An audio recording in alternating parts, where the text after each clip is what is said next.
बिस्मिल्लाहिर्रहमानिर्रहीम। अस्सलाम वालेकुम। पहनावा एक्सक्लूसिव की जानिब से एक बार फिर हाजिर हैं। 2024 बिन सईद के 3 पीस खद्दर का स्टॉक विंटर का आ चुका है। ये जितनी भी आप कलर कंट्रास्ट मैचिंगें देख रहे हैं कि खद्दर कॉटन पर आया हुआ है स्टॉक है, ठीक है। इसमें सारी 25 से 25 मैचिंगें हमारे पास मौजूद हैं।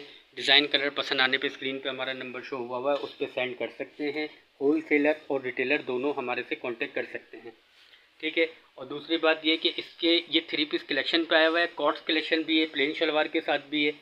और इसके अंदर ये पिंक कलर देख लीजिए, बिल्कुल बारीक प्रिंट के साथ आया हुआ है। ये स्ट्राइप स्टाइल आया है, ये नया कलर बिन सईद ने बनाया है विंटर के अंदर। इसके अलावा ये देखिएगा मस्टर्ड धानी कॉम्बिनेशन पे भी ये माशाल्लाह से हमारे पास इसमें कलर कंट्रास्ट आ चुके हैं। सारे न्यू कलर कंट्रास्ट बनाए बिन सईद ने 2024 की विंटर कलेक्शन के अंदर। और इसके मैं प्राइस भी आपको बताता चलूँ, 3 पीस के इसके प्राइस है 3250 रुपये।